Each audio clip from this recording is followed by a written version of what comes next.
Hola a todos, ¿qué tal? Bienvenidos a este webinar de Asufin en el que vamos a hablar de la renta 2022. Os vamos a explicar formas de ahorrar.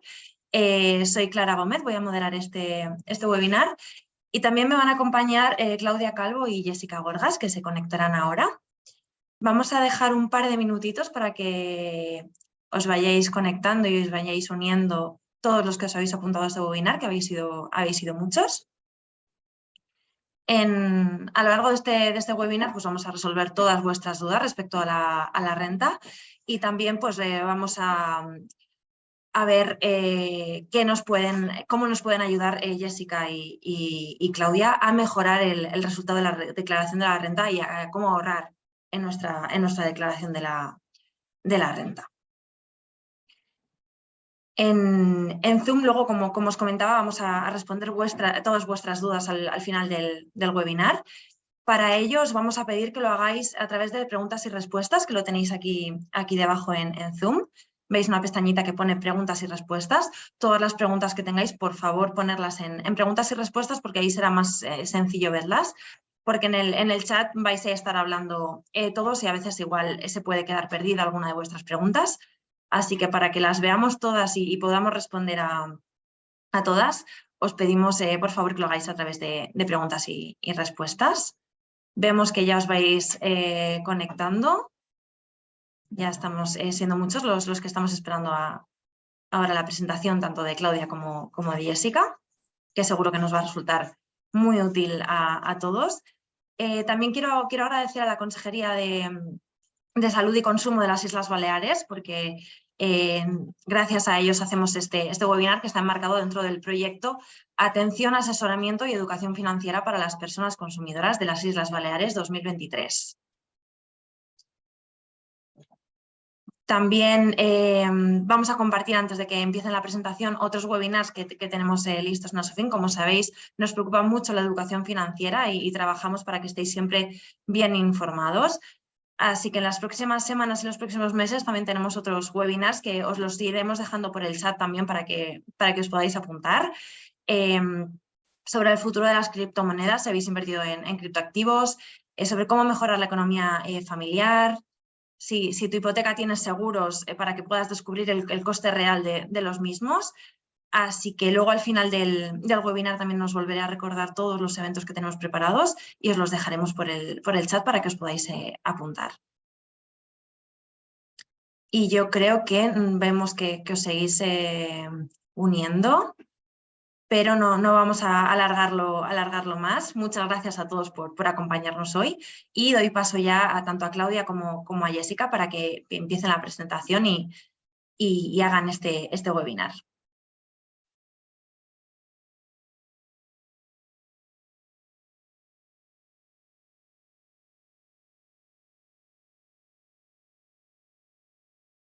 Claudia, ¿estás silenciada? No te oímos.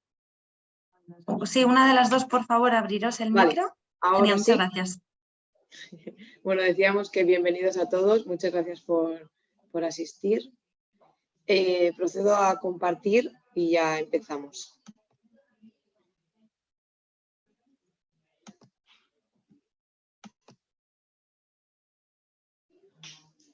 Vale.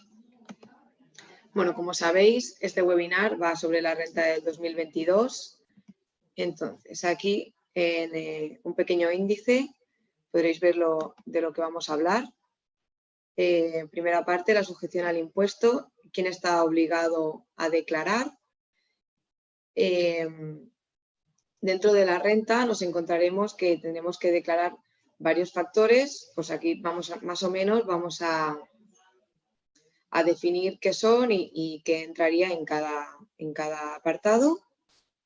Luego tendremos las deducciones generales y autonómicas aplicadas en este 2022, novedades de renta de este año y un especial énfasis en hipotecas multidivisa.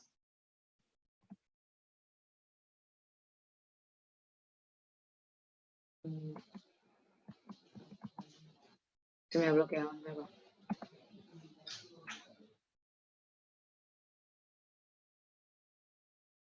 Ahora me va demasiado rápido. Perdón, estamos teniendo problemas aquí. Vale.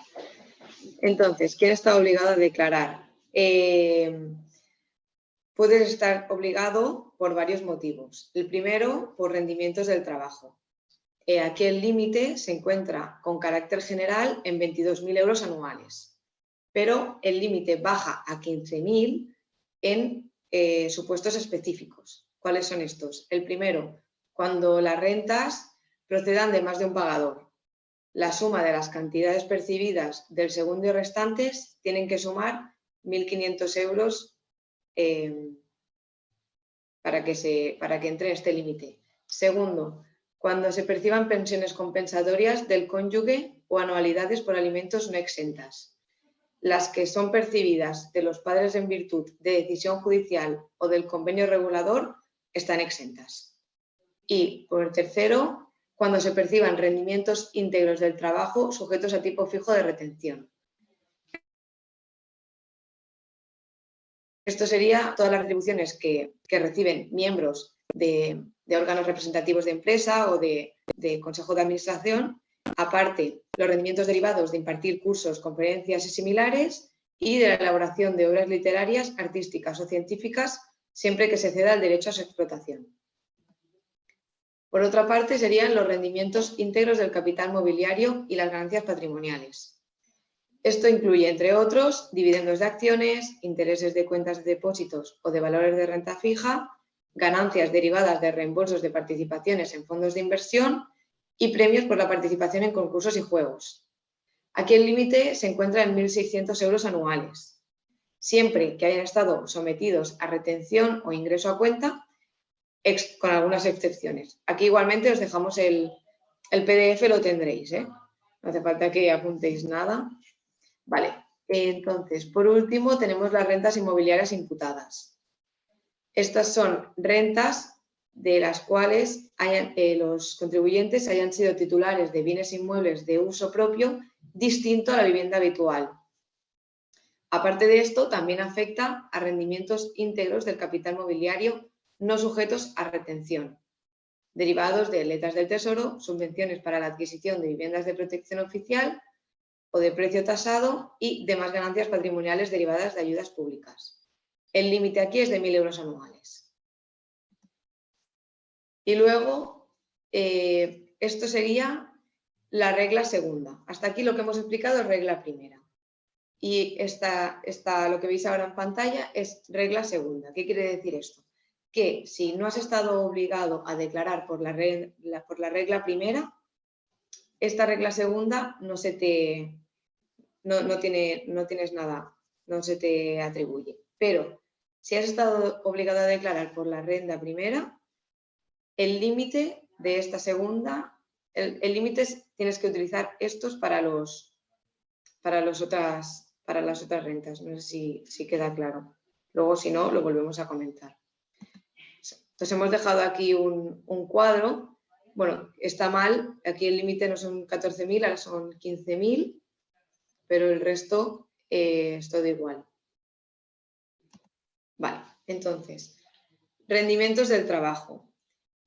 Se pueden clasificar por su naturaleza, que serían pues, los sueldos y salarios, prestaciones por desempleo, remuneraciones en conceptos de gastos de representación, dietas y asignaciones para gastos de viaje con algunas excepciones, contribuciones o aportaciones satisfechas por los promotores de planes de pensiones relativas a las actividades y a la supervisión de fondos de pensiones de empleo, y las contribuciones o aportaciones satisfechas por los empresarios para hacer frente a los compromisos de pensiones, siempre y cuando aquellas sean imputadas a la persona a quien se vincule la prestación.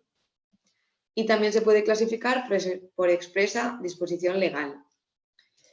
Estas son prestaciones derivadas de los sistemas de previsión social, cantidades abonadas por razón del cargo, rendimientos por cursos, conferencias, coloquios, seminarios y similares, rendimientos por elaboración de obras literarias, artísticas o científicas, retribuciones de los administradores y miembros de órganos de representación de sociedades, pensiones compensatorias recibidas del cónyuge y anualidades por alimentos, exceptuadas las percibidas de los padres en virtud de decisión judicial que se declaran exentas, derechos especiales de contenido económico que se reserven los fundadores o promotores de una sociedad, becas no exentas, retribuciones a colaboradores en actividades humanitarias o de asistencia social, retribuciones derivadas de relaciones laborales de carácter especial y aportaciones realizadas al patrimonio protegido de las personas con discapacidad.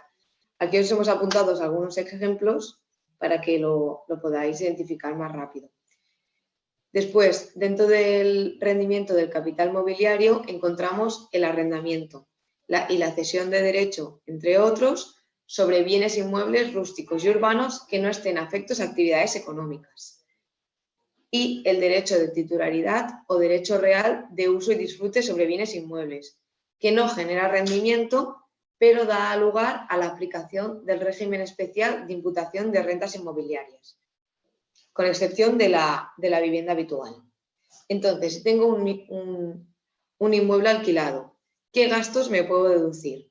Pues aquí los son intereses y demás gastos de financiación y de conservación y reparación del inmueble, tributos, recargos y tasas, cantidades devengadas por terceros como servicios profesionales, gastos de formalización de contrato y defensa jurídica, primas de contratos de seguro, servicios o suministros, otros gastos necesarios, que aquí entraría cualquier gasto que sea necesario para la obtención del correspondiente ingreso, cantidades destinadas a la amortización y, por último, está la compensación para contratos de arrendamiento anteriores al 9 de mayo de 1985. Todos estos gastos son deducibles siempre y cuando hayáis sido vosotros quien hayáis hecho este gasto. Si, por ejemplo, el seguro y los suministros los paga la persona que está arrendada, entonces no se puede incluir como gasto. ¿Sí? Vale. Luego nos encontramos con el rendimiento del capital inmobiliario. Entonces, esta se puede clasificar según su integración en la base imponible. La base imponible del ahorro se compone de los siguientes: los derivados de la participación de fondos propios de entidades, los derivados de la cesión a terceros de capitales propios, los derivados de seguros de vida o invalidez y operaciones de capitalización y los procedentes de rentas vitalicias o temporales derivadas de la imposición de capitales. Y según si entra en la base imponible general, se incluyen los siguientes: los derivados de la propiedad intelectual e industrial y de la prestación de asistencia técnica, y los derivados del arrendamiento de bienes muebles, negocios o minas y subarrendamientos y de la cesión del derecho a la explotación de la imagen. Estos siempre y cuando no deriven de elementos afectos y se obtengan en el ámbito de una actividad económica, que entonces se declara por otra parte. Por último, nos encontramos con las ganancias y pérdidas patrimoniales. Para que se produzca una ganancia o una pérdida patrimonial deben cumplirse unos requisitos, que son: la base imponible del ahorro se compone de los siguientes. Primero, que haya una existencia de una alteración en la composición del patrimonio del contribuyente, una transmisión, puede ser honorosa o lucrativa, una incorporación de dinero, bienes o derechos que no deriven de una transmisión previa, una permuta de bienes o derechos, o una pérdida debidamente justificada de elementos patrimoniales. Que, como consecuencia de dicha alteración, se produzca una variación en el valor del patrimonio del contribuyente. Esto quiere decir que la mera variación del valor del patrimonio no puede calificarse como una ganancia o una pérdida. La revalorización o la pérdida de valor de una acción o de un inmueble, esto no se consideraría. Sí, tiene que ser una ganancia o una pérdida real.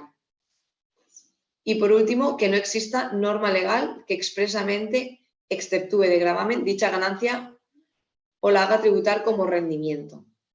Entonces, hay unos supuestos que son exentos de gravamen y unos supuestos que tributan como rendimientos, ¿sí? Que aquí los tenéis.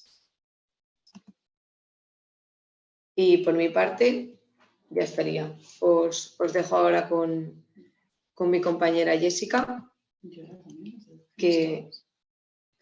que os continuará. Vale, hago la presentación yo, un segundo.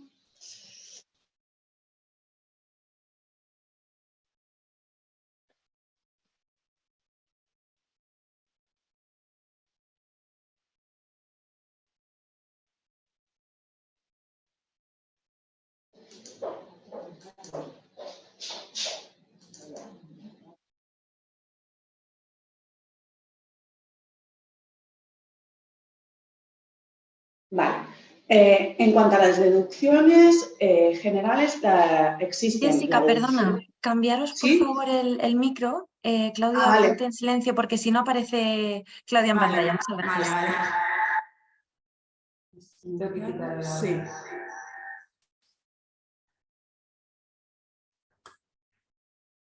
Vale, de acuerdo. Pues en cuanto a las deducciones generales, tenemos la deducción por inversión en vivienda habitual, la deducción por inversión en empresas de nueva o reciente creación, la deducción por incentivos y estímulos a la inversión empresarial, la deducción por donativos y otras aportaciones, deducción por rentas obtenidas en Ceuta y Melilla, deducción por residencia habitual y efectiva en Isla de la Palma. Está solo aplicable para los ejercicios 2022 y 2023, deducción por actuaciones en la protección y difusión del patrimonio histórico español, deducción por alquiler en vivienda habitual, ¿vale? Esta es a partir del 1 de enero, quedó suprimida la deducción, no obstante, aquellos contribuyentes que ya hubieran disfrutado de este beneficio fiscal pueden continuar practicando esta deducción. Deducción por obras de mejora de la eficiencia energética en viviendas, que luego explicaremos. Deducción aplicable a las unidades familiares formadas por residentes fiscales en Estados miembros de la Unión Europea o del Espacio Económico Europeo.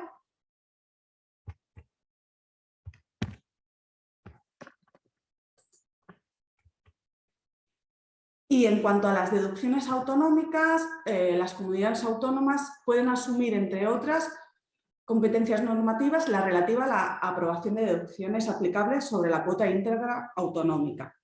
Existen multitud de deducciones por cada una de las comunidades. No las vamos a explicar todas porque tardaríamos mucho rato, pero sí que os he dejado el enlace para que podáis entrar, a ver si me funciona, y podríais ver toda la comunidad que os interesa. Y dentro de la comunidad, por ejemplo, la de Illes Balears, encontraríamos que existen deducciones específicas, por determinadas inversiones en mejora de la sostenibilidad de vivienda habitual, por arrendamiento, propias de Illes Balears, muchos, por la adquisición de libros de texto, de aprendizaje, existen muchas y habría que mirar cada comunidad y cada caso específico. ¿Vale? En el punto 6 tenemos las novedades de la renta de este 2022, de la renta 2022. ¿Vale? En cuanto a las... no sé si es la última versión. Se incrementa, la novedad es sobre los planes de pensiones. Se incrementa el límite de las contribuciones a sistemas de previsión social de 8 a 8.500 euros, siempre que el incremento provenga de contribuciones empresariales o de aportaciones del trabajador, cuando el trabajador aporte lo mismo o menos que la empresa. Por ejemplo, si la empresa aporta 2.000 euros, el trabajador puede deducirse un máximo de 5.500. Es decir, 2.000 la contribución empresarial, 2.000 la contribución del trabajador al plan de empleo y 1.500 por aportación individual. Este límite de 8.500 es donde la nueva ley introduce algo más de flexibilidad para aportaciones del trabajador, con rendimientos íntegros del trabajo hasta 60.000 euros al plan de empleo, pero esto es para el 2023. Vale, otra de las... Es que no es la última. Sí. Es que hemos tenido un problema de última hora. Tengo que presentar la mía, Patricia. Es que no es la última versión. No te preocupes, Jessica, comparte la presentación. Pero no es... No te preocupes. ¿Patricia? O... No sé si me escucháis. Jessica, ¿me escuchas a mí? Ahora. Ah, vale. Perdona, Sí, lo que te estaba comentando es que sin problema. Puedes dejar de presentar y compartir dejo de la compartir vuestra. esta. Un momento.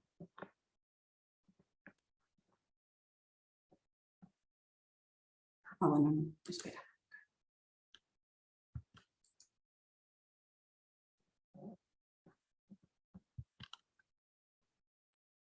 Mientras aprovecho para recordaros que ha dejado mi compañera en el chat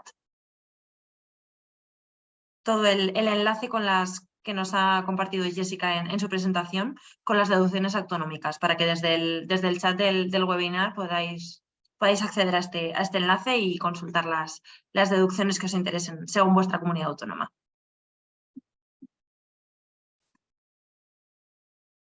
Vale. Esta sí que es la... Es que aquí, más que nada, que estaba más claro, al principio lo pusimos de la otra forma, pero aquí queda más claro lo que es las novedades del 2022 y las novedades para el 2023. Uy, se mueve solo. Vale. Lo que comentaba, empiezo un poco de nuevo con las novedades. Novedades en cuanto a los mínimos familiares. En comunidades autónomas como Andalucía, Galicia y la Comunidad Valenciana han regulado por primera vez los mínimos familiares de los residentes de dichas comunidades. Por su parte, la Comunidad de Madrid, que ya tenía un mínimo por descendiente propio, ahora regula también el resto de mínimos, ¿vale? También tenéis aquí el enlace para poder acceder a los mínimos de cada una de las comunidades. En cuanto a exenciones, existen exenciones por subvenciones y ayudas concedidas a la rehabilitación energética de edificios en virtud a los reales decretos que están anotados aquí. Existen también exenciones en cuanto a ayudas a daños personales ocasionados por incendios forestales relacionados con el anexo del acuerdo del Consejo de Ministros del 23 de agosto del 2022. Y también existe otra exención como complemento al complemento de ayuda a la infancia para beneficiarios del ingreso mínimo vital. En cuanto a las novedades en los sistemas de previsión social, en 2022 se han modificado los límites. Por un lado, se reduce a 1.500 euros al año los planes de pensiones individuales. Y por otro, se incrementa el límite a los planes de pensiones de empleo, siempre que el incremento provenga de contribuciones empresariales o aportaciones al trabajador, cuando el trabajador aporte lo mismo o menos que la empresa.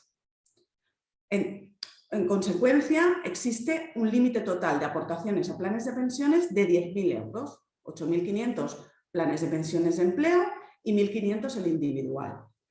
Por ejemplo, si una empresa aporta 2.000 euros, el trabajador puede deducirse un máximo de 5.500. 2.000 sería la contribución empresarial, 2.000 la aportación del trabajador al plan de empleo y 1.500 la aportación individual. Y como modificación ya prevista para la renta del año que viene, del 2023, los límites serán exactamente los mismos, lo único que existen serán los 10.000 euros como máximo, pero hay diferentes coeficientes dependiendo de lo que aporte la empresa. Lo que se intenta es incentivar que las empresas aporten a los planes de pensiones de sus empleados y entonces han hecho diferentes coeficientes, ¿vale? Pero esto como novedad para el 2023. En cuanto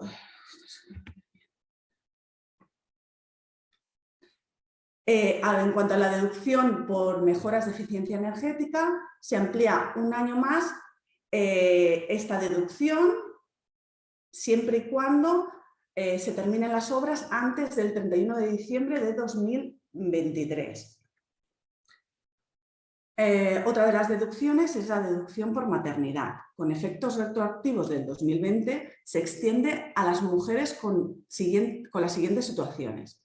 1. Mujeres con desempleo por suspensión de contrato de trabajo, es decir, que estén en ERTE. 2. Que estén en un periodo de inactividad productivo por ser trabajadoras fijas discontinuas o que presten una prestación por cese de actividad para autónomas por suspensión de la actividad, o las que en el momento o en cualquier momento posterior hasta que su hijo cumpla 3 años estén dadas de alta en el régimen correspondiente de la Seguridad Social o mutualidad con un periodo mínimo, en este último caso, de hasta 30 días cotizados. La deducción de 2020 y 2021 se practicará de forma separada en la declaración del 2022. Y como novedad para el 2023 se incrementa la deducción de los gastos de guardería, que tendrá como límite el importe total del gasto efectivo, no subvencionado, satisfecho a la guardería, cuando antes el límite eran las cotizaciones sociales pagadas. Luego, en cuanto a ganancias patrimoniales, se ha ampliado las casillas por las diversas opciones que hay, ¿vale? Se añaden, por una parte, 3 nuevas casillas para otras ganancias patrimoniales que no deriven de transmisión de elementos patrimoniales. Aquí se podrán incluir la ayuda de 200 euros para personas con bajo nivel de ingresos, ayuda al bono cultural joven y ayudas públicas al alquiler. Y, por otro lado, se añaden 3 nuevos apartados en ganancias y pérdidas patrimoniales derivadas, estas sí, de transmisiones de elementos patrimoniales, como pueden ser las ganancias derivadas de transmisión o permutas de las monedas virtuales, ganancias de transmisiones de inmuebles y derechos reales y ganancias de carácter residual y otros elementos patrimoniales. Luego existen también novedades en cuanto al régimen de estimación objetiva, ¿vale? Hay novedades que ya se produjeron a principios de año, que se permitió la renuncia y revocación hasta 30 de enero del 2022, se hizo una prórroga de los límites cuantitativos excluyentes y se ha incrementado el límite del 15% de la reducción general de módulos. Hasta ahora era el 5%. También se ha establecido una reducción del 20% en el rendimiento neto para quienes realicen actividades económicas en la isla de La Palma. Por otro lado, para compensar el incremento del coste de la energía y de las materias primas, las actividades agrícolas y ganaderas podrán aplicar las siguientes reducciones sobre el rendimiento neto previo. Podrán aplicar el 35% del precio de adquisición del gasóleo agrícola y el 15% de los fertilizantes.